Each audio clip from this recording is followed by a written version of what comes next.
All right, we are recording. Chef Katie and Ainsley, why don't you guys take it away and get us started on Hold on, I'll tell you when. our cooking today. Yeah, hi, welcome everybody. It's so nice to see all these familiar friends, faces, and then all these new people and young budding cooks and chefs. It makes me so excited. There is nothing I am more passionate about than getting kids in the kitchen. I learned many years working for Edible Schoolyard that the best way to get your kids to enjoy eating, and especially eating healthy, is to let them cook with you. It's just like teaching them how to clean their room and go to the bathroom. Eventually, grown-ups, parents don't want to have to do that for their kids forever. So I'm so proud of all of you parents that have your kids with you today and are going to teach them how to cook healthy and delicious. So just two little tips I like to give that have to do with cooking with your kids is that I do think one of the most important things is that you do it when you are in a good place, right, and organized, so that you can have some patience with your child when it comes to measuring and making sure that you're following the recipe and doing things in the correct order that they need to be done. That was my oven saying that it was hot enough. So if you're cooking with us, feel free to preheat your oven to 350.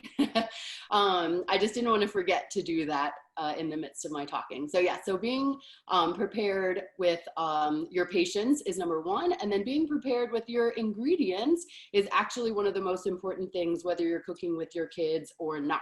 So I want to show you guys what I did here with my ingredients. Hopefully it's not too close up to see, but you can tell I have everything I need for my zucchini bread on this tray that I pulled out.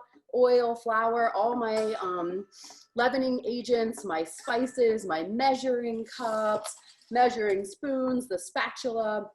So when I have all of my ingredients right here with me, that means that I'm not going all over my kitchen, back and forth into my cabinets looking for stuff. And I think that this is especially important with kids because we all know the minute that you turn their back, they may have doubled the amount of an ingredient in the bowl without you knowing.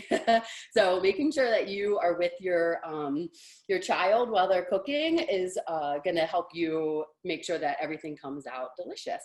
So the term for that is mise en place. There's some French for you. My culinary French is my specialty. Ainsley will be my French speaker one day. But it means everything in its place. And chefs do this at restaurants, and we compulsively do it when we are at home too. The other great thing is that it allows you to find out if you are missing an ingredient before you get most of the way through your recipe and you realize that you're missing something kind of important. Okay, so without further ado, let's make some zucchini bread. I got this recipe out of one of my favorite books, The Silver Palette. It literally just falls open to this page. You can see it is well stained, which means that we make it a lot here, but in the true Goldring tradition, we're not following this recipe exactly because we did make a couple of edits. And it's good to know that you can modify recipes just a little bit to make them have a little less sugar. You can incorporate whole grains without affecting your recipe dramatically. So the first thing I'm gonna have Ainsley do here, which is another great job for our children, is she is going to oil our loaf pans. Now, you'll notice in the recipe that we called for 1 loaf pan, and then I also said that you should have a little loaf pan. So I have this cute little loaf pan, but you also could use like a small metal bowl like this.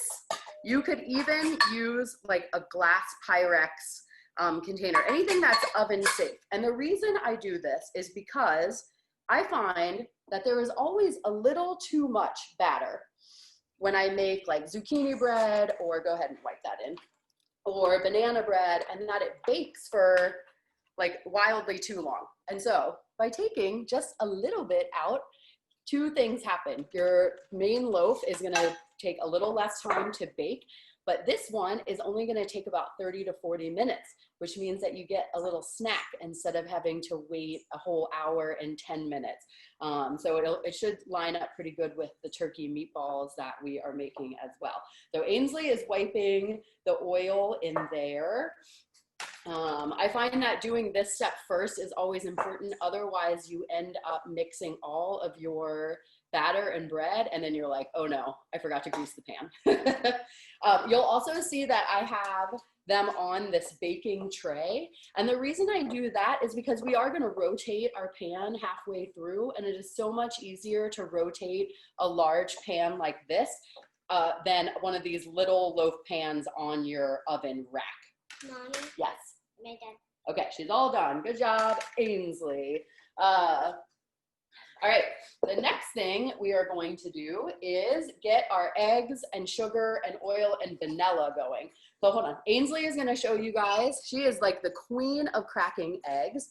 And the one thing that I always teach Ainsley and other children is that we don't wanna crack our egg on the edge of our cutting board. There we go, like this. We wanna crack it on a flat surface, and this is what helps make sure that it doesn't just bust out everywhere. So she's gonna knock it a few times, get those thumbs in there and pop them apart. I have a little compost container. We love composting here in my house. We got 3 eggs here, and eggshells make for fabulous compost. It also saves me some trouble to just go ahead and put all my compost and trash in a little container like this.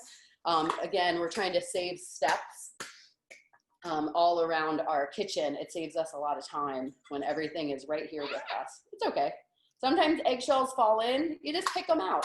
If it's a really tiny eggshell, you can actually get your finger wet, and when you put it in, it kind of makes the eggshell stick to it. So, or we kind of look at it like getting the king cake in the baby. If there's a little bit of eggshell in your zucchini loaf, then you just hope that whoever gets it is willing to replace it. Okay. Excuse me? Excuse me? Do we have a question? Yes. Okay, go ahead. Was it 3 eggs? Yes. Okay. I'm glad Ainsley can hear better than I can, because it's hard for me to hear often, but she could hear that. Okay, great. So here we go. We're going to measure our 3/4 cup of oil. Now, depending on the age of your child, they can help you measure, or they can help you pour. Ainsley is still kind of like a master pourer in our family, so we're going to let her pour that in there. And then we've got a cup of sugar.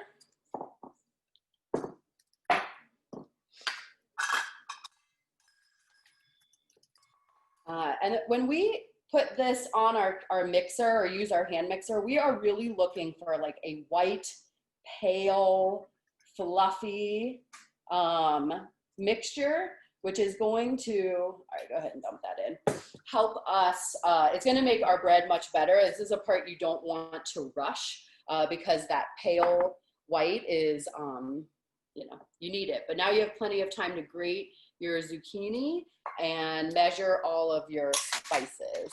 All right, so Ainsley is very good at holding this teaspoon measure for me. So working with your students about accurately measuring things, but also know that, you know, if there's a little too much vanilla in there, it's not gonna be the end of the world. So having some leniency.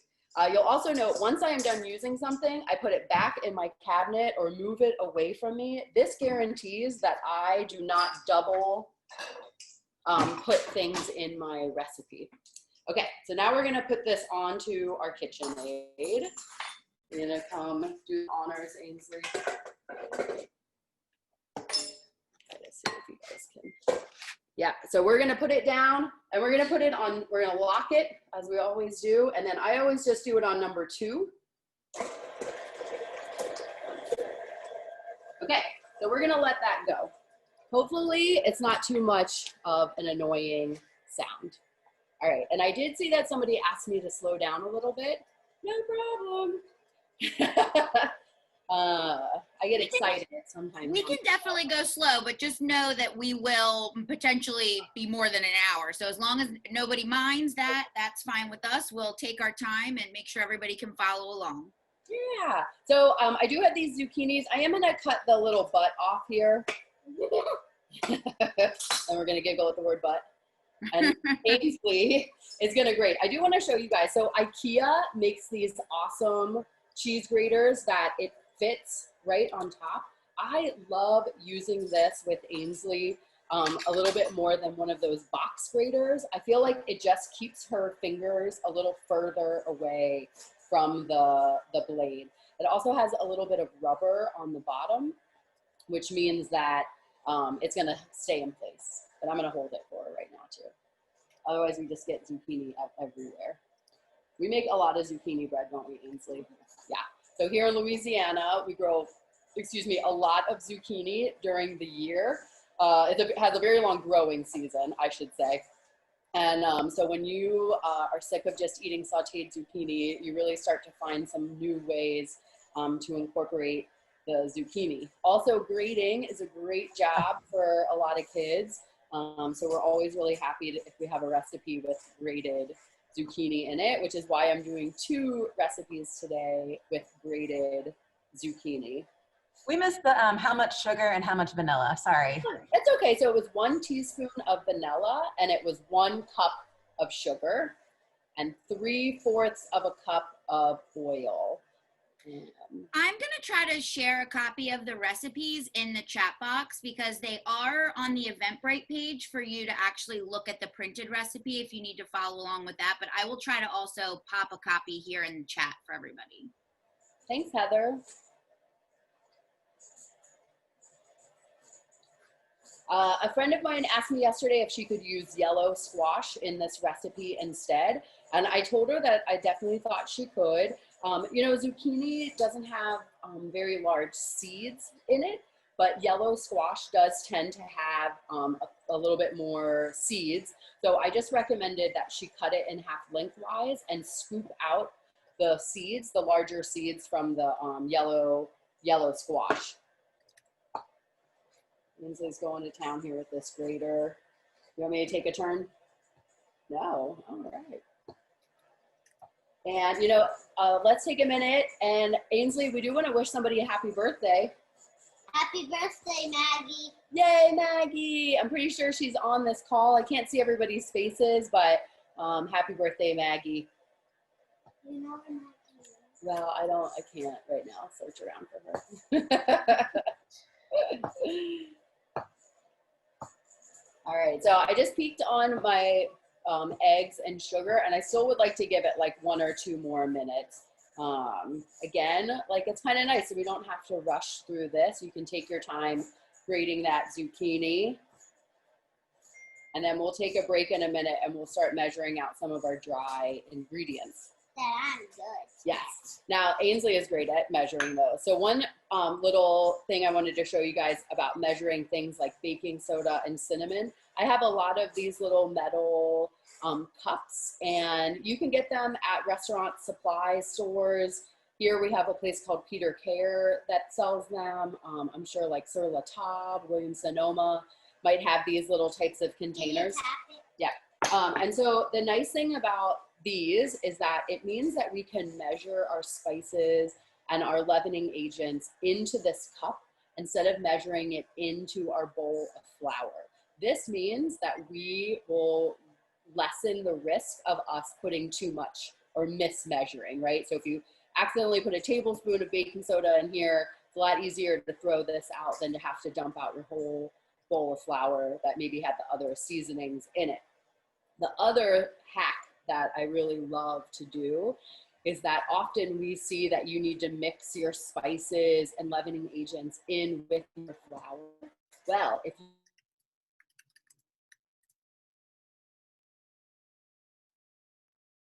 Uh-oh, I think we're frozen.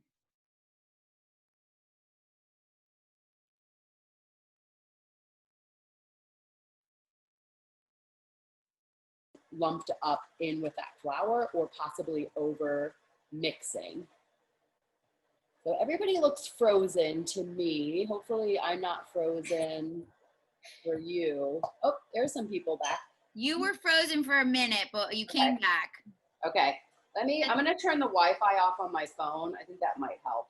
The joys of technology. I know, right? Sometimes it just doesn't work perfectly, which I don't know who it thinks it is, not working perfectly all the time. I'm popping these recipes into the chat box for people that don't have them. If you are able to pull them up, if that's helpful to you, hopefully it will be. You guys can see how pale white now this is getting, Can I right? see? Yep, Ainsley wants to see too. Pale white, we're really looking for a pale white, or like a pale yellow, I'm sorry. Why would you say that? All right, so let's see, Ainsley, we're looking for about 2 cups of zucchini. So you're gonna finish up that little bit? Okay. Katie, can you repeat the hint you were giving when you were talking about that little cup? Because we did miss it when you froze up. Yeah.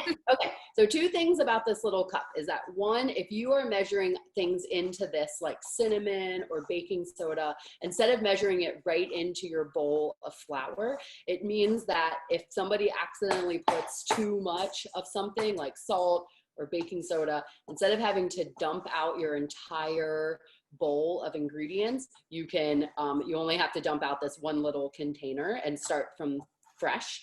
And then the other great thing about that I was saying is that there's kind of this hack that instead of having to add your seasoning, yeah, do a little bit more, thank you, to add your seasonings to your flour, you can actually put all of your leavening agents and seasoning and salt in this little cup, and you can add this cup to your batter or butter sugar mixture if you're making cookies. That way, when you add your flour, you're not over mixing your flour, trying to incorporate all of your seasoning. The woman that runs the website Smitten Kitchen taught me that trick, and I've never gone back, to be honest. Today also, I forgot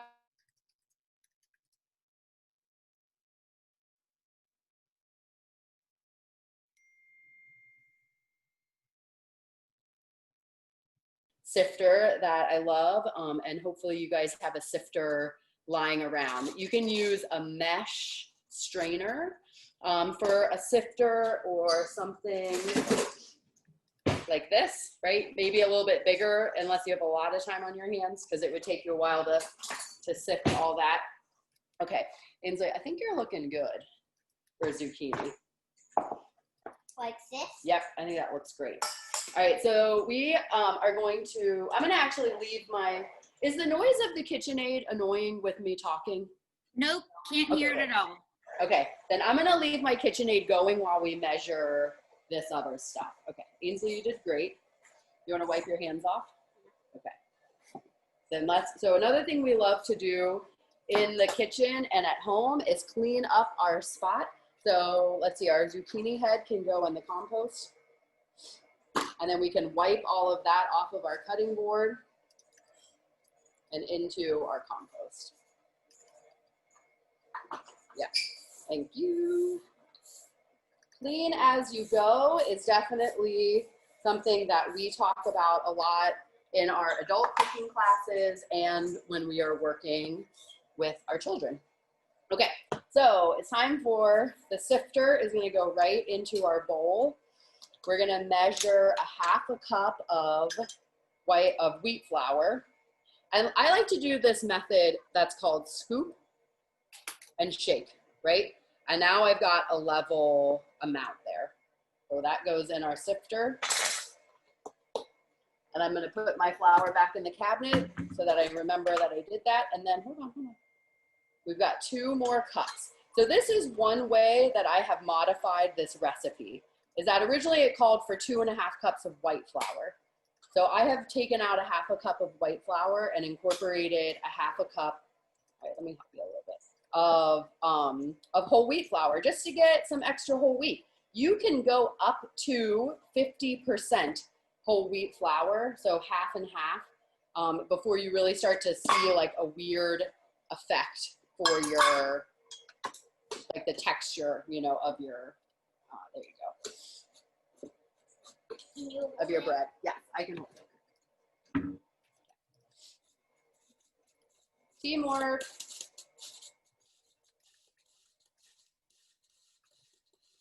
Okay, perfect. All done? Good job.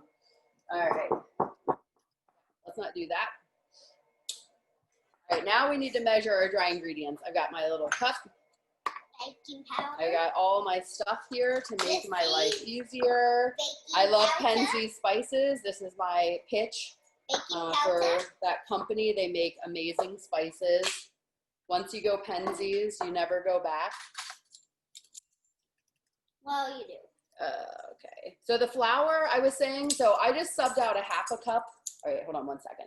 A half a cup of so originally called for 2.5 cups of white flour. I swapped out a half a cup of whole wheat flour, but you can go up to 50%.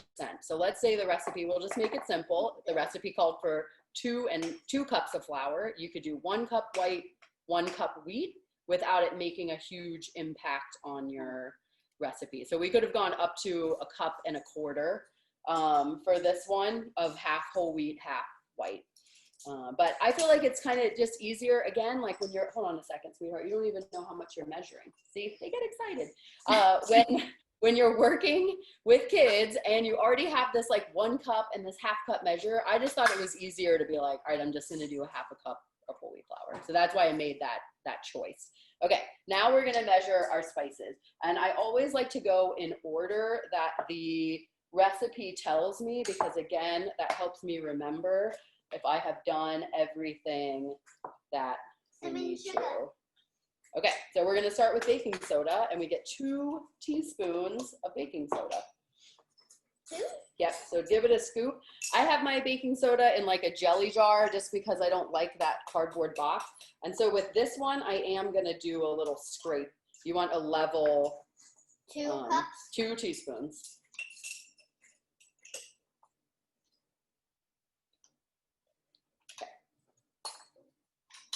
Okay, I'm gonna put this away. And now we have baking powder. We're gonna do 1 teaspoon of baking powder, which this one has that nice little scraper on it for us. Yeah, there you go, you got it. Okay, next we have our cinnamon, and we get 1 teaspoon of cinnamon as well. Is this it? That's the cinnamon, yes ma'am.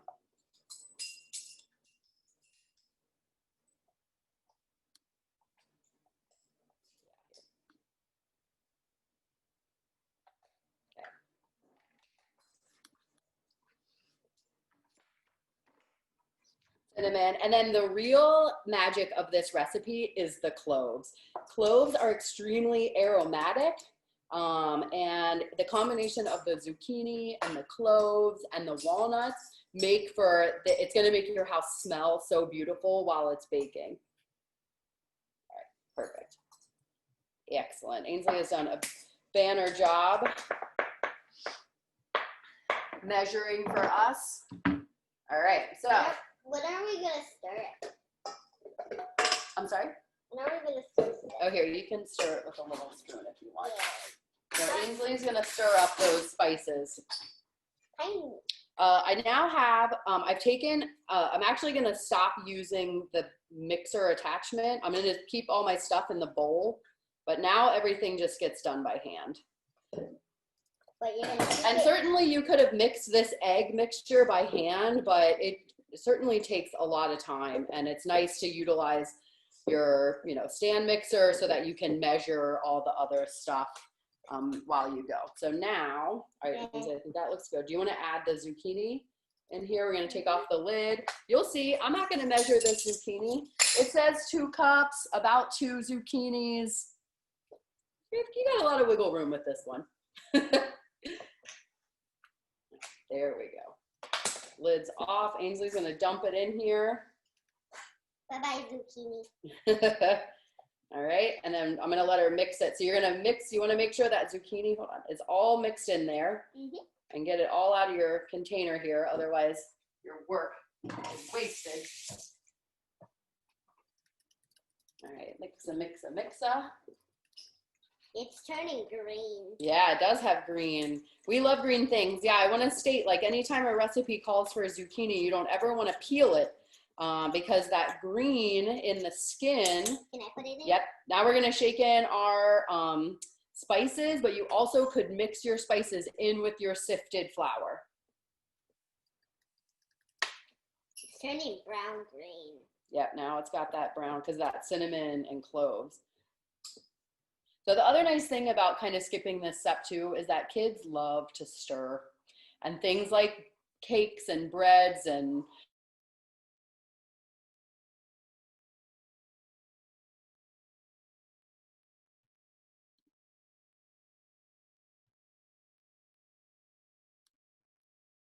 Uh-oh, we're having so many technical difficulties today.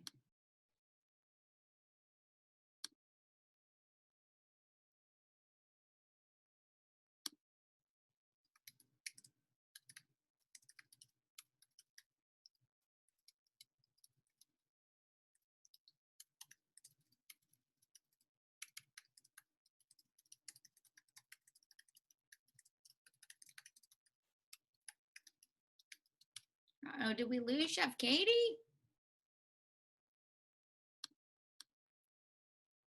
hi, Hi, you're back. I'm back.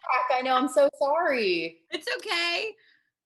This is the first look. We've been lucky so far. This is the first time this has happened. But we lost you when you were talking about kids liking to stir. Okay, good to know. So yes, our children love to stir, and so it is really nice when you give them, hold on, I'm gonna, A turn to stir. yeah, a turn to stir, exactly. I totally read your mind. So by doing that, and I think maybe you need to ping me again, Heather. Okay. There we go. Excellent. There Thank we you. go. Sorry about that. Oh yeah, so by giving them some chances to keep stirring. So once you add the flour, is not the time you want to let your kid like go crazy with the stirring. So I'm always happy that we have an extra opportunity to stir. So next we're gonna add our dry ingredients. So Ainsley's gonna slide it in. I'm gonna hold the spatula for her. There we go. I'm gonna let her do a few mixes and then I'm ultimately gonna take over. Mommy, I can do it by myself. I know you can. I just don't want to we don't want to over mix our bread. By over mixing it, it means it gets a lot of gluten and it can be really tight and springy. And what we're looking for, thank you, is a little bit more like we want it some soft crumb, they call it. So kind of like a muffin or a pancake, right? So we want to stir. No, you can't have candy.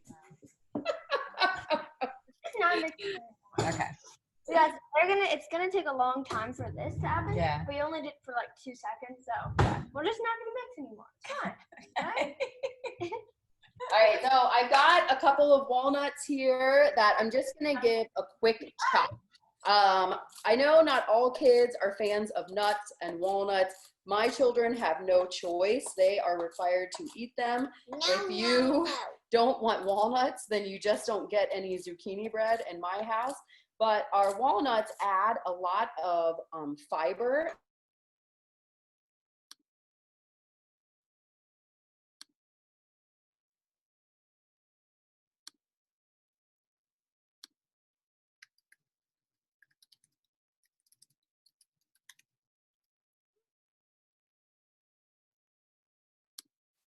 Real gentle. And I'm going to show you guys about pouring it into our pans. All right, great. That's good. You always want to make sure you're scooping all the way down to the bottom of your bowl, especially with these KitchenAid bowls. I find that sometimes there is some of that egg mixture hiding at the bottom that didn't get all that flour incorporated in. So here is our batter. And then I'm going to show you guys here how we put it into the pans. Thank you, Ainsley. All right, so I am going to start with my larger pan, and I'm going to fill it till about here, like 3/4 full. because this is the one I want to be exactly right. And then whatever is extra is what I'm going to put into the other one. All right, so here's that, right? We're going to shake it, and then I do a little, okay, and onto the pan. And now I've got this little bit extra that I'm going to put into. All of it.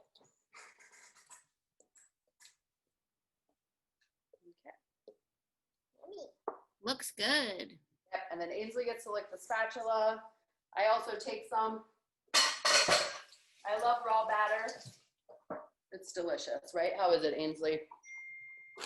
All right, so I'm gonna pop these in the oven.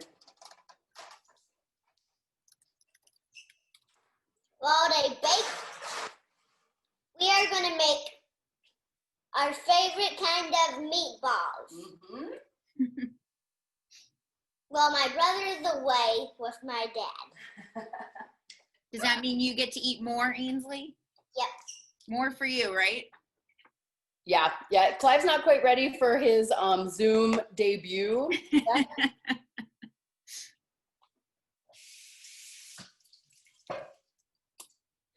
All right, so I'm just gonna wipe up my cutting board here a little bit, not too much of a mess. Are people, we feel like everybody's ready to move on to our next dish? I think so. From what I can see, it looks like everybody that's cooking along is at the same point that you're at, Katie, it looks like. Excellent, yay. All right, so let's see. All right, Ainsley approves. You make the best batter in the city.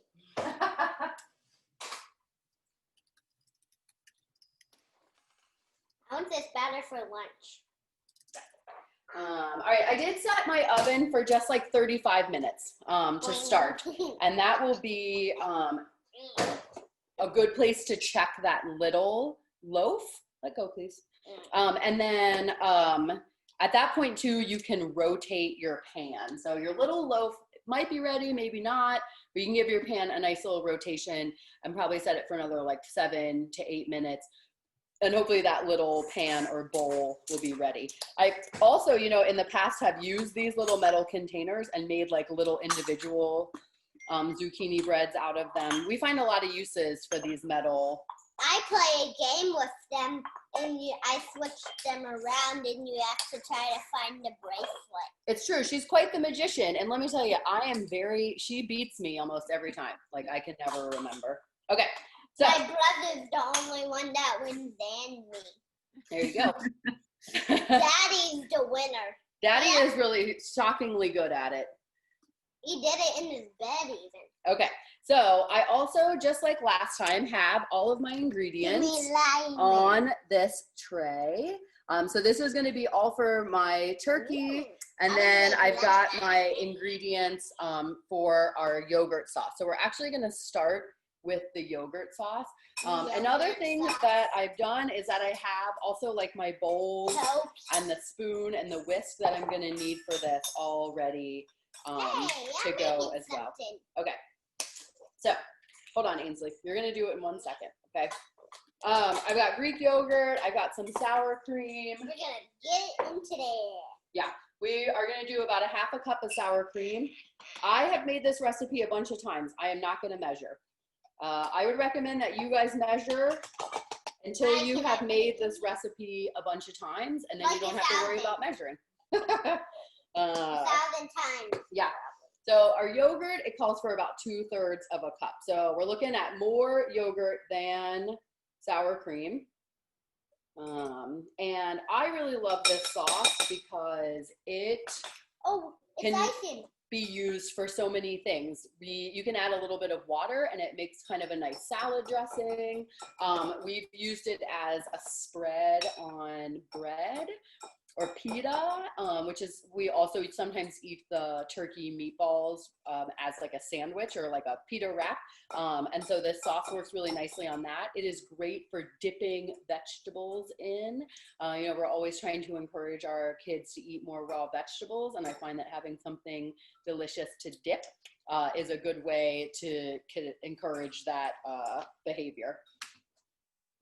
I like this recipe too, Katie, because it's, you know, creamy. You know, kids always like ranch, and we, you know, ranch is fine, but I like that this is a homemade creamy dip that is going to be a little healthier for us, but also like super easy to throw together. It's not complicated at all. Yep. And it can last a couple days, right? I mean, you can definitely hold on to it. Yeah, easy, like 4 or 5 days in the refrigerator.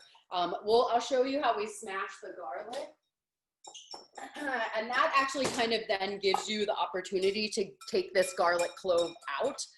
If you are going to keep it in your refrigerator for more than a couple of days. So I just have a regular old piece of garlic, and I'm going to use my hand to just smash it flat, okay? This does 2 things. It helps my paper now peel right off. Into my compost it goes. I always cut this little butt off of here. And I'm just gonna smash it down just a little bit more. All right, and then that just goes right in our sauce, like that.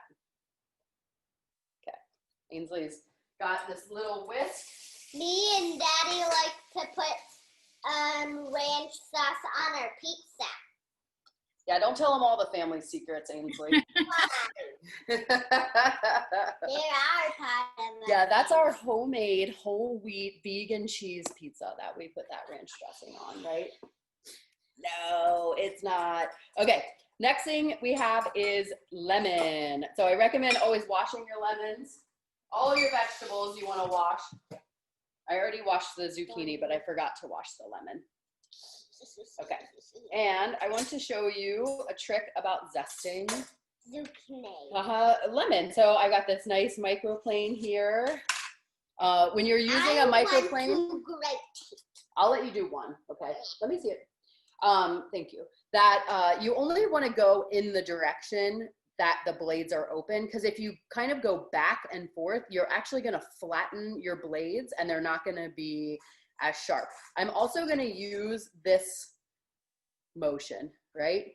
Because that way I'm going to be able to get my lemon from the tip to the tail and not waste any of that zest. That zest is like this great essence of zucchini or of lemon that brings a lot of flavor without a bunch of sourness. My microplane also is going to, you know, move up against my bowl here so that it gives me some stability.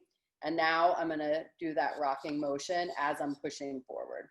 And see, it makes this nice little stripe. And then I'm going to turn.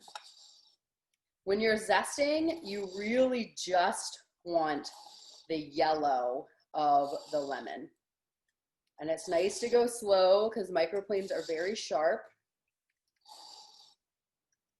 All right, so we did a pretty good job of getting all of that lemon off. And then we want to knock it down, okay? And then stir it. And then Ainsley's going to stir it in. I'm going to cut it in half. All right, it says a teaspoon of grated lemon zest. I also don't measure that. I'm just being really honest with you guys. Yeah, we've made it a bunch of times, but also there's really no such thing as too much lemon zest in my opinion. So I just zest the whole lemon. Now I'm going to juice it, and I'm actually just going to juice it through my hand. I'm going to make a little cup, and my fingers are going to catch any seeds, and the juice is going to just go right in.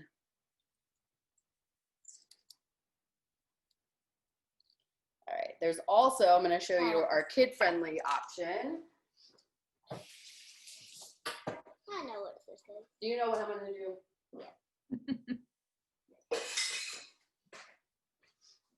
Which is using one of these citrus juicers. I knew it.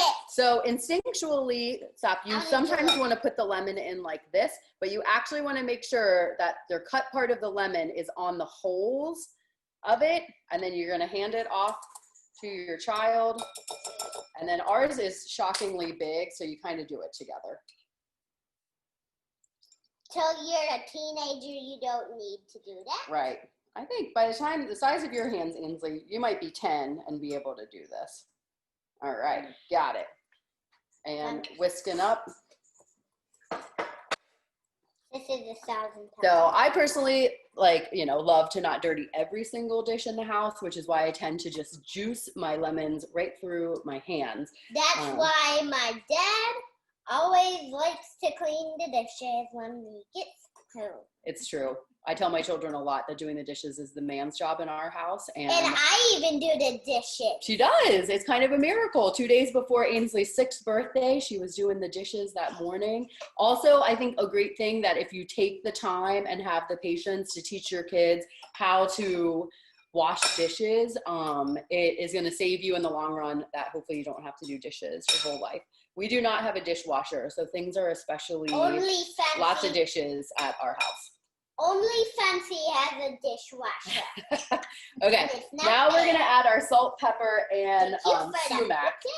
Hold on. All right, so sumac is this red, it's like a little berry that they grind up. It has a very citrusy, lemony taste to it. So if you don't have sumac, you absolutely can just use a little more lemon juice or take it out altogether. And then it also is gonna make our sauce look pretty. And so if you want a little color, you can simply add a little paprika to give your recipe that color. So Ainsley is grinding our fresh black pepper. I also do not measure that because there's no such thing.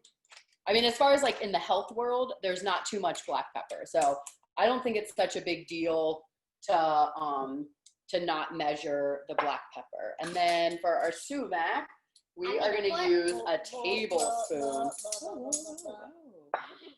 All right, Ainsley, I think the Zoom is getting to her head. Okay, you're going to hold this, and I'm going to fill this up with our tablespoon of sumac. What Zoom? This Zoom. What Zoom? All right, and it goes. And we do just a little bit of salt, a half a teaspoon. Gotta make it colorful. Ooh, exactly. For sumac, I actually have a question for you. I Okay. know we have it here at the Teaching Kitchen, but I've actually never looked for it in this like regular grocery store. Do they carry it usually in the regular grocery store, or? That is a great question. I'm gonna guess that someplace like Whole Foods might, tends to have that. Any sort of like international market, like if you have like a Greek or Italian or like we have Alicia donuts. Yeah, Alicia actually says she got it at Rouse's. Awesome. Okay, there you go. Rouse's. Yes. Well, and as you can see, I got mine at Penzi Spices. Yeah. We do. Because I I love them. Yes, they're the best. Yeah, if you definitely are somebody that looks for some fun spices and they sell, you can buy like whole vanilla beans. You can get a lot of really cool stuff from them if you're interested in that. And they have a lot of mixes too that are really good and not chock full of like colors and preservatives. Like some of them do have obviously their own like salt and sugar, which is something that we think about a lot at Goldring, which is why we make a lot of our own seasoning mixes. But Penzi's, I do feel like at least falls a little bit healthier than what we would find at the grocery store with like El Paso packets or things like that. Is our sauce. All right, our sauce is looking real lovely, right? Oh, nice.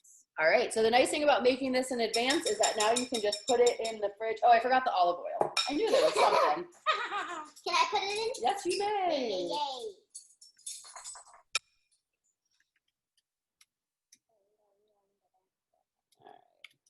All right. 1.5 tablespoons, I think. Almost Yeah, that clock, let's go ahead. Okay.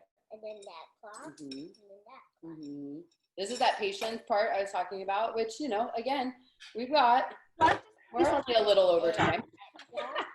It's all good. Can I ask a quick question? Yes. Okay, we're kind of going off of the recipe because we're having a hard time keeping up. But is the sauce? Which part of the recipe is the sauce? The recipe is in that has its own recipe. Oh, okay. Do you see? I have it in the chat. Great. Okay. It's the yogurt sauce recipe. Perfect. You got it? Yep. Not you, sweetheart. Let us know if you still can't find it. I'm getting ready to drop the recipe for the turkey zucchini slider meatballs one more time in case anybody needs that, because I feel we're probably moving in that direction, right, Katie? Yes, indeed we are. I just got Ainsley started on grating some of our zucchini. Yeah. Yeah. I know, but that's not how we do it. Do you want me to do it? All right, then I want you to show folks how to do it the right way. Because friends are watching. I saw Juliet on here. I know our friend Miles has come in the past. He might be here. Let's see who all's here. I still see Auntie Beth. There's our Aunt Judy. You got to keep grading. Keep grading. Oh, I see Jean Haley. Lots of friends. Let's see. Oh, there's Maggie. There's our birthday girl down there. Hello, Maggie. There's Jessica and Juliet. She's got her chef hat on. Okay, guys, back to, you know what I'm gonna do too, is I gotta plug in my computer real quick. Keep grading. Okay.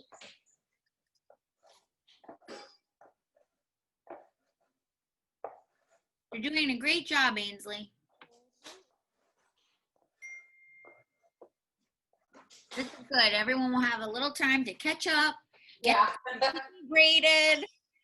That's a lot of zucchini we got to grate for this, but it's nice. I know this is a good recipe. All of these recipes are great ways, as we said, to kind of like sneak some veggies into dishes that maybe don't typically have veggies in them to start.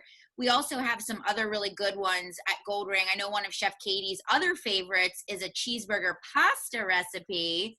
Love it. Is sort of like a play. If you haven't taken our community classes, definitely look for that recipe on our website. We have all of our recipes are on our website. They're organized by like meal. So we have an entree section, for example. That's where you would find this cheeseburger pasta. And it's awesome because it's basically like a play on Hamburger Helper, but it's completely homemade. It's got a bunch of extra veggies, in the mix. And we've cut down a little on the ground beef and used whole wheat pasta, and it's awesome. I know Chef Katie loves that one. I actually love it too. It's one of my favorites. It's true. I love it a lot, and my kids love it. And it's got mushrooms and onions, and it really hits all those like healthy parts. But then when you eat it, everything really is just so harmonious that it's like a real comfort food. Yes, definitely. Check it out. If you've never made it, you should give it a try.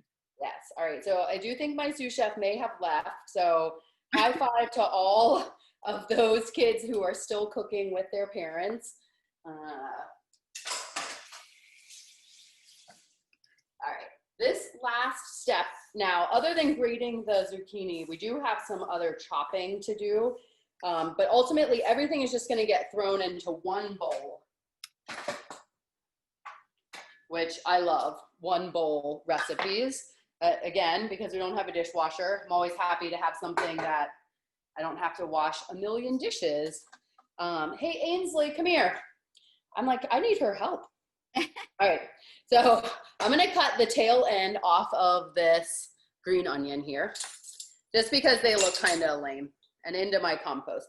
Now, I love to give this trick away for cutting green onions, right? So they're long, we're gonna be here forever. So what I do, and we're using all of this green onion. So I'm gonna cut it in thirds, okay? And now I'm just gonna line everything up. Oh, you know what, I'm sorry. I am gonna take off this little hairy butts. Ha. Oh, she's back. I think that butt joke lured her back in.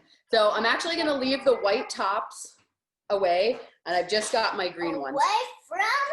I talked to you guys before. We always try to remind people about how. Okay, get the cat out of here.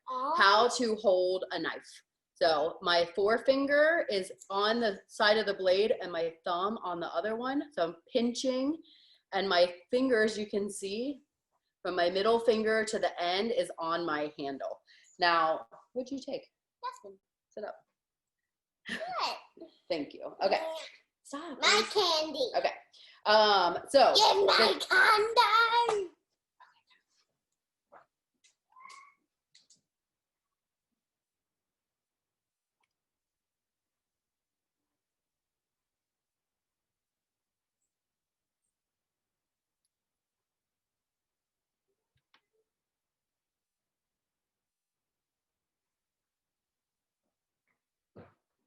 All right.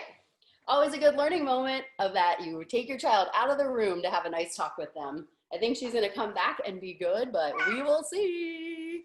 Okay, so tip of my knife is going to be on my cutting board. And when I cut, I'm really with green onions, you want to follow through, right? So I'm doing these kind of long slices. That means that I'm not going to pick up my green onion and it's like an accordion because I didn't actually cut all the way through. Okay, so we are looking for some thin slices. You're looking for kind of thin on this one. While I'm slicing, now that my assistant is back, I'm gonna have her work on picking the leaves off of the mint. And when I show her, Give me mint. I know, hold on, how to do it, is that you really wanna make sure that you are getting them off. You don't want any stem. Mint stem is kind of bitter. Ainsley's gonna eat some, and then she's gonna start picking just the leaves, please. Okay, Minty. and I'm gonna go back to this slicing thinly. And my onions stay in the same place and it's my fingers that are slowly creeping back.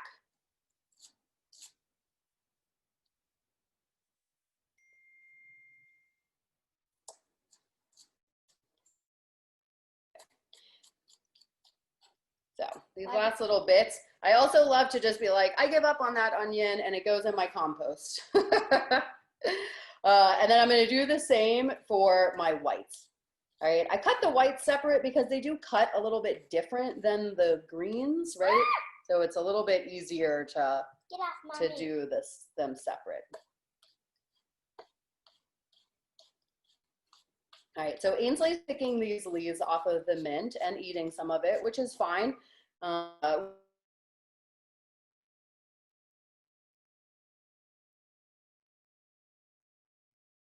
But it's really nice to not have to buy an entire container of mint when you're actually just using, you know, about like, what's it called for a tablespoon or something, 2 tablespoons.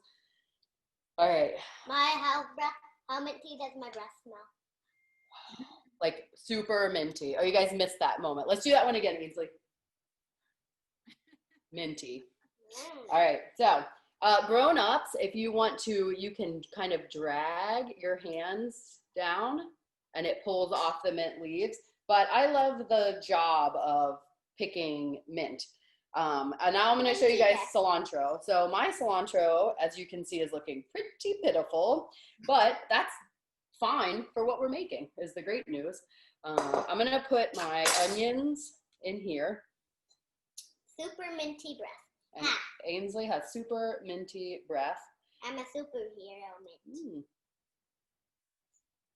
All right, and then, so cilantro, I'm gonna pick this one bad piece out, is it is not a problem to use the stems for cilantro. You actually can eat them. Yeah, you can totally eat them, but they're not bitter either, and they're not woody like rosemary or anything. So what I do is very similar. What's this one? Yeah, we'll get rid of that one. Similar to the green onions, I'm gonna actually cut, it in thirds again and stack it on top of each other. Thank you. And again, do that kind of chopping. These two. And then I'm gonna show you guys, Ainsley's gonna do some chopping by using some scissors, which again, when we have kind of younger kids that we're not looking to like give a big chef's knife to. All right, so that's it for my cilantro. We can use scissors. Edible Schoolyard loves using scissors to chop things up. All right, so she can simply hold a couple of leaves together and cut right over the bowl and cut right into the thing. Or another thing she can do is put some on the cutting board and cut with her scissors like this. Okay, so however you want to do it, chop it, cut it up here, and then we'll put it in, okay? All right, while she's doing that, I'm gonna smash these garlic again to get the paper off.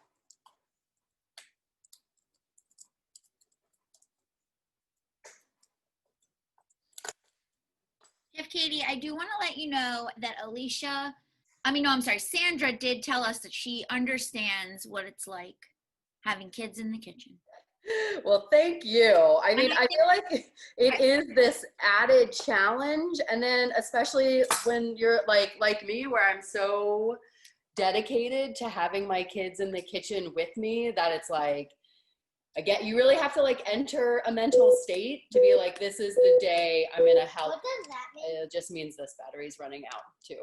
Everything dies on me. Even you guys. Well, luckily we have a lot of parents on this class today, so I think people really understand. And it's nice to see that even pros have challenges. Are you a mom? Not me, not yet. You think I should have some kids? Yes. All right, I'll think about it. When will you ever get married? I don't know, girl, I work too much. There you go. Know anybody? All right, so I'm sorry. I'm just plugging in this other speaker for me. Okay, we're back. There's too many speakers. No, there's not too many speakers. There's just the right amount. Let's see how yours is doing. Yeah. See, I like how she's having a good time. And she's just going to town. At this point, she can just keep chopping, which is nice. All right, so for our garlic, this time we are looking to mince.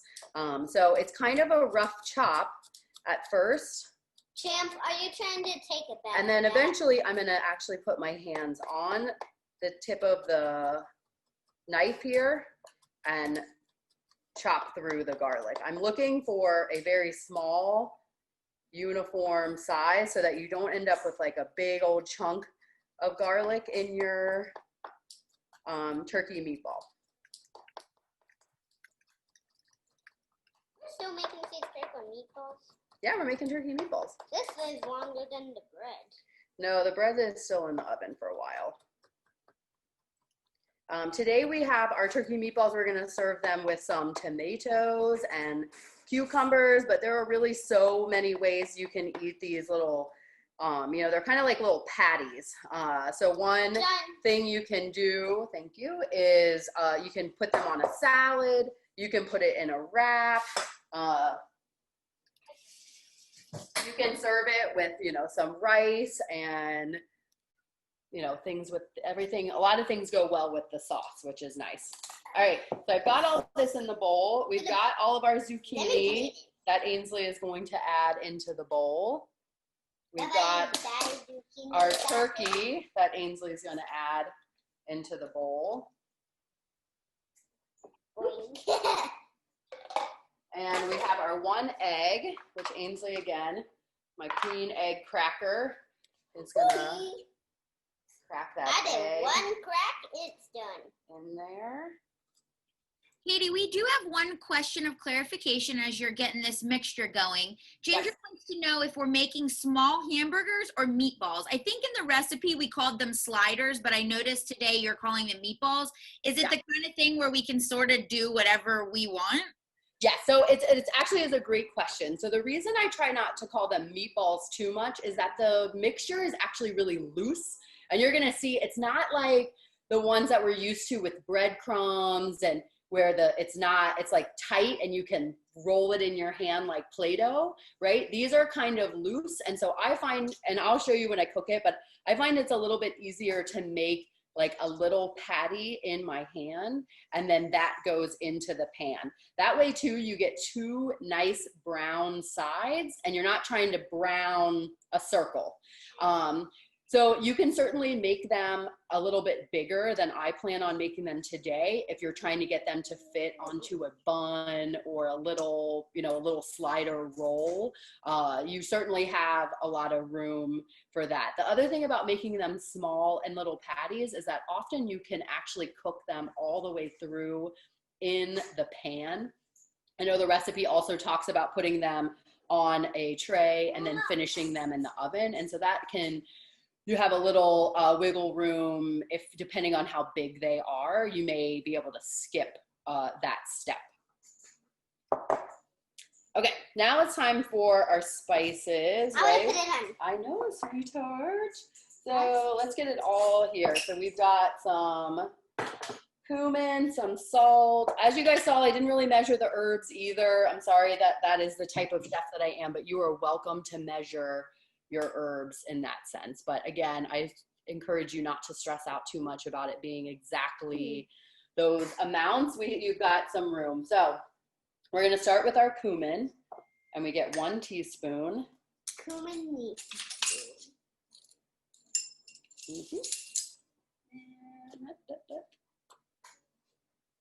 Okay, so Ainsley, let's sit up. Do not do that again. 1 spoonful of cumin is gonna go in our bowl. Okay, let me help you. When can I do that? Like underneath? We'll get to that. All right, and we get a teaspoon of salt. Teaspoon of salt. Right in our salt. I have this little spoon that I put in my salt well that is about 1/4 teaspoon, which I use a lot when I'm cooking like just a recipe at the stove. It helps me kind of hold myself accountable for not putting a ton of salt in my recipes. All right, it says 1/2 teaspoon of ground black pepper, so I'm just gonna do that. I'm gonna eyeball that one. All right, and then it calls for 1/2 teaspoon of cayenne. I do want people to know, I don't think these meatballs are especially spicy, even though they have an entire teaspoon of cayenne in them. So even if you're not like I know you'll do it, sweetheart. Even if you're not like a super I wanted to get it spicy lover, I don't think you need to scale back necessarily too much. I know. Okay, you can do it on the cayenne in order to, it really just adds a good flavor and just a little bit of heat to our recipe. All right, and now is the fun part. Yep, where Ainsley gets to stick her hands into this big mess and mix it all together. I am gonna have her go wash her hands first though, quick. Because I know she was touching that cat. You don't like cat hair in your sliders? Oh yeah, it's a given that there's cat hair in all of my food when I'm cooking at home. But I'm ready to make it for the sake, all right, so get your hands in there and mix it, yeah, all around. So we're just looking to incorporate all of our ingredients really well so that it's a nice uniform mixture. You can take this opportunity of your kid mixing up to put stuff away. And is anybody who baked the bread, can you smell the cloves in your bread already? I can smell I it. can smell ours, exactly, and it smells really good.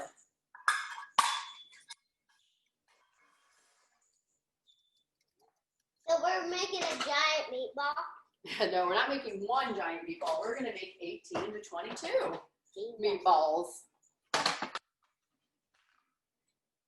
This feels just like slime. A little bit colder. Okay, that's because it was in the refrigerator. But it feels just like slime. Just like slime, she said. But instead with... All right, let's get some of these edge pieces here. I'll let you guys see what Ainsley's got going on. Yep. Nice. Use your hand to kind of look. Do you like this? And get the side. Yeah, and then scoop it, mix it in. Super slimy.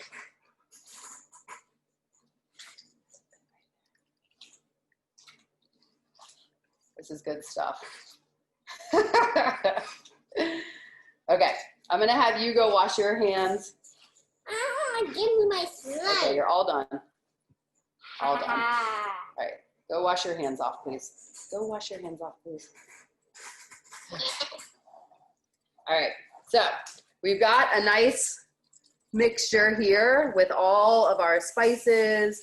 And you do really, I mean, Ainsley kind of went to town and I didn't discourage it because you do want to make sure that that cayenne and cumin and salt is all really incorporated well into our mixture. All right, and now I'm gonna wash my hands. I'm gonna move this laptop over to my stove so that I can show you guys how we cook it. Mommy, can I put it in the stove? You can help me. Why don't you will you want to get the box and bring it over to the oven? No, I would rather you use the box.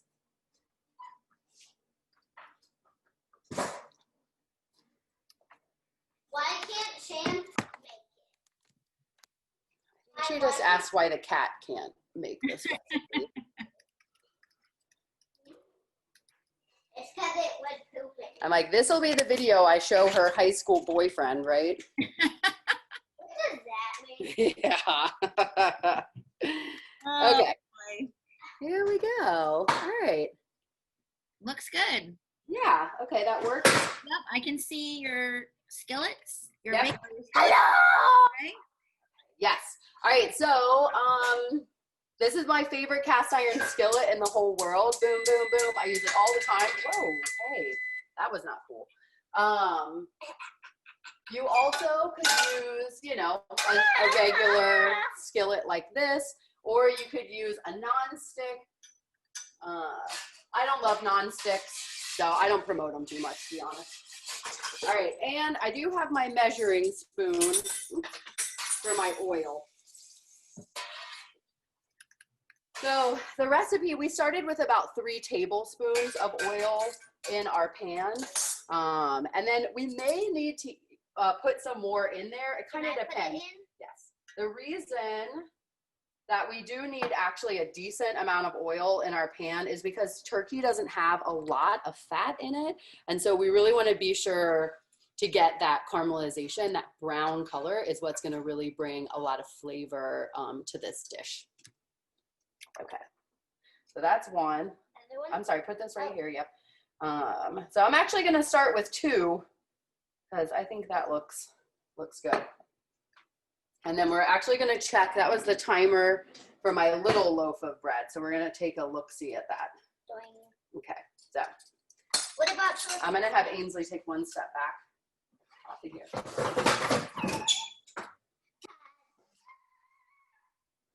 Is it good? It is close. So I'm gonna give it about 10 more minutes. That little loaf of bread is definitely close, but you want to test it, you know, with either a knife or a toothpick to make sure it's done all the way through, or you can also touch it, and if it kind of springs back, like when you touch your hand like this, it kind of bounces back. That's one other way that you'll know if your bread is ready. Okay, so now we're gonna turn this on to medium heat.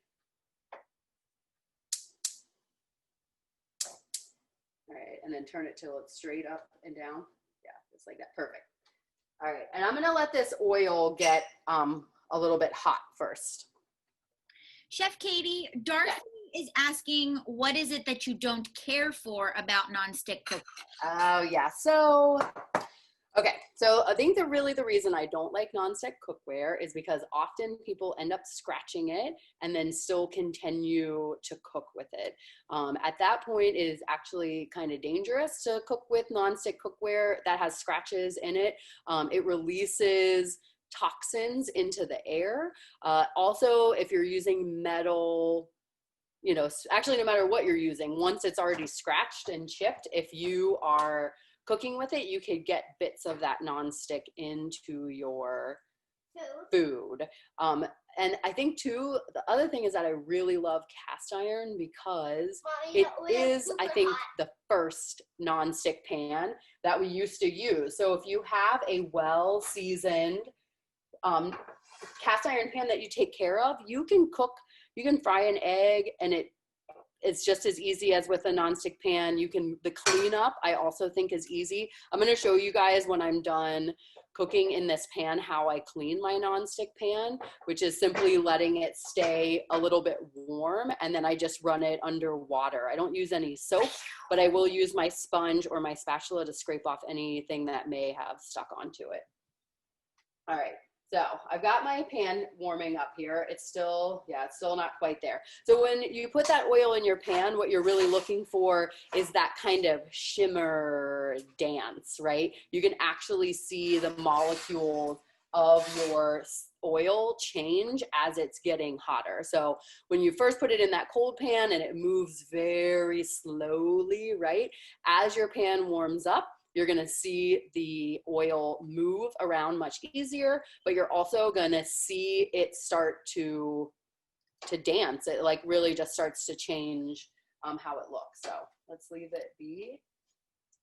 Where are we gonna turn on? Yeah, so I have a tray over here next to, it's black, so it's hard to tell, but I've got this tray here right next to my skillet. I've got my meat mixture right here. I have my spatula, a fish spat. This is one of my favorite kitchen equipments. I have my oven mitts, which I did wash. I don't know if the woman who said my oven mitts were dirty last time is on here again. I kind of hope you are, because I washed them just for you. And they actually do look a lot better. I really thought they weren't gonna get that clean. Okay, so I definitely have that shimmer. So now I'm gonna show you guys my process. Okay, are we looking good here? So I'm gonna just grab, you know, what's that? Maybe like a quarter of a cup's worth. I'm gonna put it in the palm of my hand, and I'm just gonna kind of pat it down to that, and then that's gonna go right in my pan. Now, the way my house tilts, I start everything in the top left corner of my pan, okay? I'm just gonna do 5 to not show off. I would have probably fit about 9 of these in at once, but I want to kind of be with my people, right? You know we're All right, rolling it. so you see this little, you got that little patty, yep. And a little sizzle is good, right? We don't want it like smoking hot, because you want to give it enough time to cook, but also brown. All right, so there are my 4 patties. I'm gonna rinse my hand. Give me a 5. 5, you're right, thank you, Ainsley. What's that in French?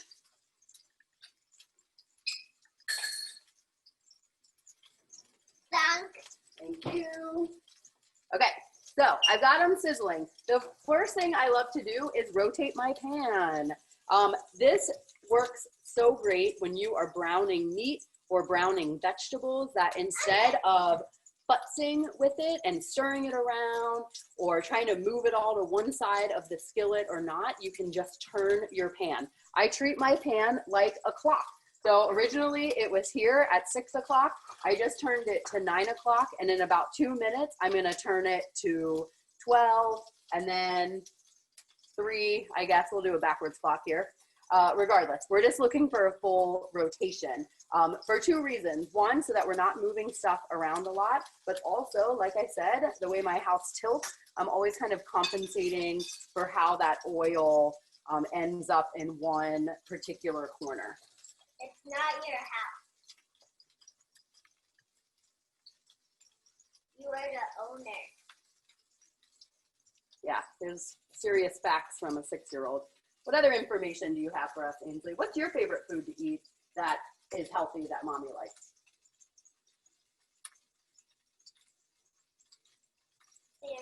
Cereal, okay, that doesn't count. Next. Salmon, ooh, that's a good one. Katie, we do have another question for you about cast iron. Okay. Diddy wants to know, do you have any tips for seasoning an old cast iron skillet that is no longer nonstick? Because Yes. that happens. Yeah, absolutely. So I think at that point you do want to actually clean it really well. And then you're going to restart the seasoning process. So that means that I would recommend like you're going to get it a little bit warm on the stovetop, like medium low heat. You're going to add a tablespoon or 2 of a neutral oil. So, you know, like canola oil or grapeseed oil, something like that. And then set your oven for about 250 degrees, and you can pop that cast iron skillet into your oven and let it bake in there for, I don't know, 2 or 3 hours, maybe 4 if you're up for it. And then you can actually turn your oven off and just leave that cast iron skillet in the oven until it's nice and cool. Bring it out of the oven. You can dump out that oil, and then you actually want to do this kind of like massaging. So I get a paper towel and I actually kind of massage the oil into the pan. And then at that point, you just want to stay on top of keeping it well seasoned. So you don't want to wash it with any too abrasive of a soap. It should, if it's well seasoned, it really should just rinse out like nonstick pans do. Okay. All right, great. Now I'm going to show you guys, I think we're ready to flip. And so at this point, ooh, yeah, we got a nice kind of darker brown color. And that is really what we're looking for, because that brown color is what is going to give us the most flavor. You guys see that? Good. So the second side is only going to take about 1 or 2 minutes, and it isn't going to get as brown as the first side. All right, so my little loaf of bread is ready. I'm going to put about 15 more minutes on my big loaf. And then I just want to show you guys. Here is my little loaf. And see how I touch it and it just bounces back? This means I don't have to stick that knife in there. All right, so I'm going to let that cool for a little bit. And then ultimately I'm going to put it on a resting rack. I'm going to knock it out of the little loaf pan and put it on a resting rack. That looked great, Katie. Yeah. Well, so, and this is my favorite thing about doing this little loaf is that, one, you get to eat it a little bit quicker than the big loaf. I also really love gifting baked goods to people. And so, especially both for myself and my children, when they see me baking this loaf of bread and then it's going to somebody else, they want to know where their piece is. And so by having this little extra loaf means that we can enjoy the bread, and then we can give that bigger loaf away to somebody. All right, so just like with the first round of the patties, I am still rotating my skillet. And I'm gonna pull, yeah, so these are ready to come on out. This is why I love this fish spatula, is that it really makes getting things out of the skillet super easy. It lets some of that oil drip off. So for my second round, I definitely think I still have enough oil in my pan. And I'm gonna work quickly with my patties here. But as you can see, it's not like I'm making some perfect circle. I'm really just looking for a flat side. That flat side is gonna allow us to get a nice brown color. I do see what you're saying about them being a little loose, but I'm sure it means that they're nice and tender, and they probably have a lot of moisture in them, right? Yes, indeed, they are. They're super moist, and you know, so because some of it is like that liquid actually coming off of the zucchini and the egg in there. But like I was saying, since turkey is such a lean meat, to add something kind of juicy into it also really helps keep exactly it like moist and tender.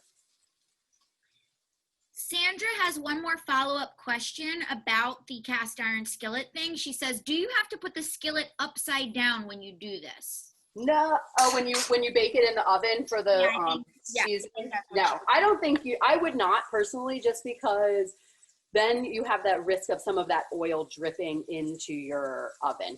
Yeah, good call, good call. Yeah. All right, so I'm gonna let these cook. I'm actually gonna move us back over here, and we're gonna wrap this up. I'm gonna cut up I have some cucumber and some tomato to eat with our patties. Katie. Oh, hey, Ainsley, will you hand me that rack, the tray with the rack on it right there? Yes. Okay, yes, Heather. One of our cooks today, Ronan, says that their mixture looks a bit more runny than Chef Katie's. Do you have any tips? I mean, if it's maybe their zucchini had a little more moisture in it, would you suggest that maybe they could like add some breadcrumbs, or what do you think? I would leave it be. I mean, are they having a hard time actually cooking it? Here, Mommy. Thank you. Like, is it falling apart in your pan, or do you just think visually it looks looser than mine? You want to unmute yourself there and you can let us know what's going on? Here. Yeah, so ours just looks a little bit more runny and it's not holding up as well in the pan. Okay, so what you can do is give it a minute, and some of that liquid will actually kind of come off of it even. You could put it like in a colander and some of that liquid would come off. And then, yeah, I do think breadcrumbs, wouldn't be the end of the world. And worst case scenario, if you really don't want to put those breadcrumbs in, is that it could just be, it doesn't have to be a perfect patty. Like it eats just as good a little crumbly. Yeah, somebody has a cheesecloth suggestion on here. Yeah, I think if you could try to get some of the liquid out of it.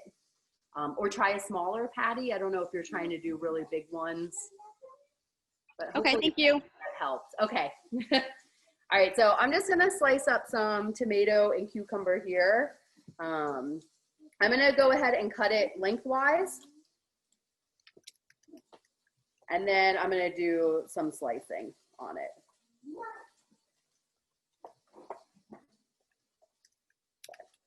And get a nice plate. I'm gonna put some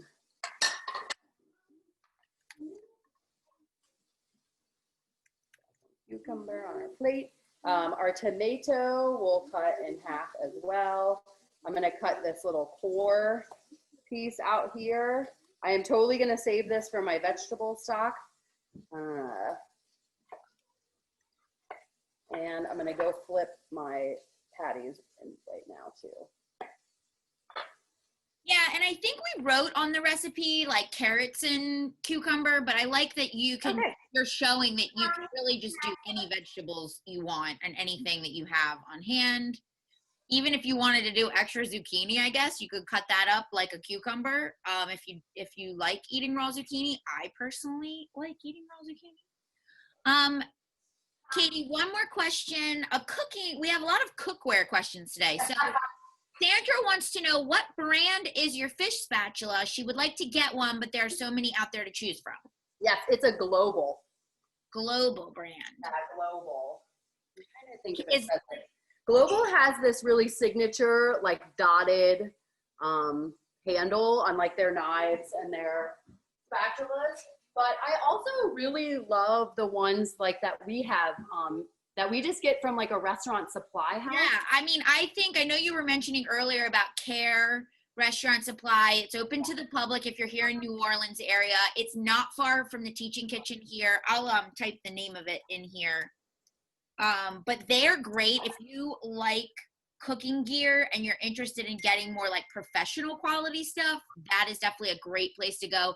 They are open right now with, the usual precautions that all stores are really doing.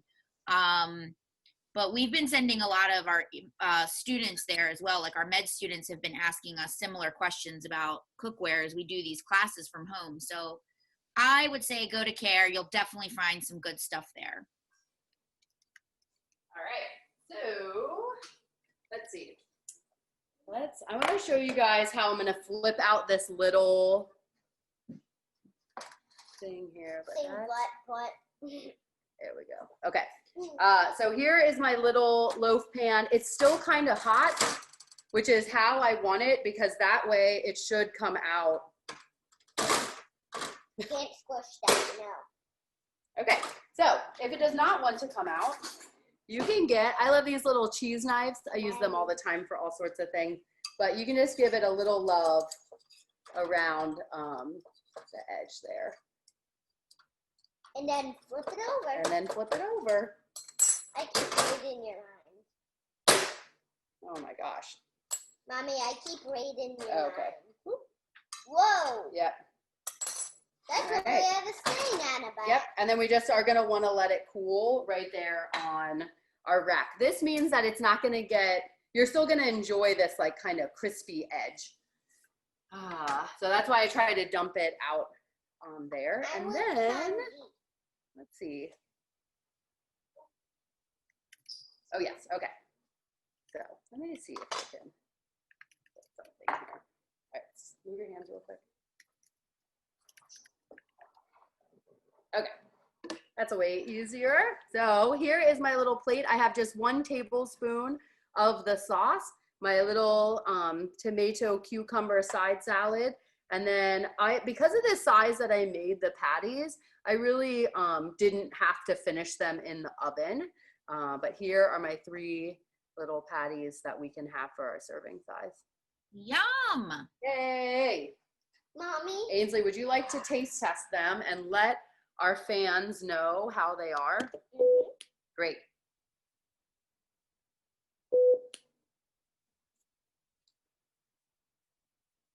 they're good. Yay! We did it. Awesome. All right, excellent. Well, Love this it. was really fun having you guys here in our kitchen with us. I really hope that you guys enjoyed it as well. I love seeing all these like elbows and arms moving and cooking. It's really exciting. If you have any more questions, by all means, you can reach out to whatever email I guess we emailed you from, and Heather will forward them to me, or you can email me at kpedroza@tulane.edu. I will answer all of your pots and pans and cooking questions. No, I'm not kidding. I love my cookware. And we're lucky here in New Orleans, there's this awesome store called Seasoned. And she really loves like fixing up old cast irons. So you can bring your cast iron to her and she will season it for you for like $10 or $15. But then she really loves going to estate sales and flea markets and stuff like that and finding old cast iron, and then she gives it a new life. She seasons it, and she even goes as far as researching like where the company, like where it came from, what part of the United States. And so she's really into the you know, keeping the history of those seasoned cast irons. All right, I think that's all we got. Is there anything else, Yeah. Heather, you think I need to add? No, the only thing I wanted to say as we're wrapping up here, I'm putting your email address in the chat for the people great. who would like that. There we go. Again, thank you everybody. For those of you that are like not people that know about us from our normal community programming, if you do know about us from that, you know that Chef Katie is our instructor for many of our community classes. She's also our family program coordinator. I didn't introduce myself in the beginning. My name's Heather. I am the director of operations here. I also am a chef instructor. Just wanted to say again, thank you so much for supporting us.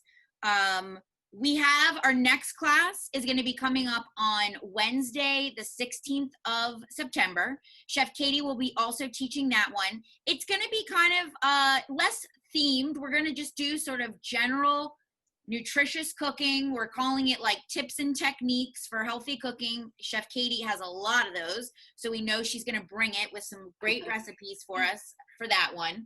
That one is live already on Eventbrite. Some people have already signed up. Feel free to go check that one out, and we will definitely also let you know. I'll be emailing the recording out tomorrow to everybody. It does take a while for it to process, and I have to do some editing on it, and then we get it uploaded for you, and you'll get that along with, again, additional copies of the recipes. If you have any questions, you should hopefully know how to reach out to us.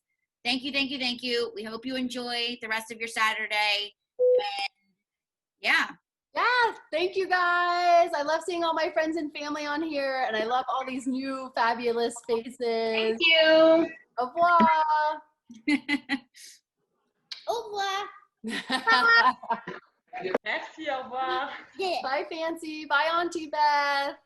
Bye, Mimi. Who else we got here? Bye, Judy. Bye. Jessica, Juliet. Ronan for dying. Oh, and there's our birthday girl, Meg. So good. Hi, Zoe. Let's see some other names. Monique, Koya. Bye, guys. It was so much fun. That was intense. We're gonna Ronan, can I come over to your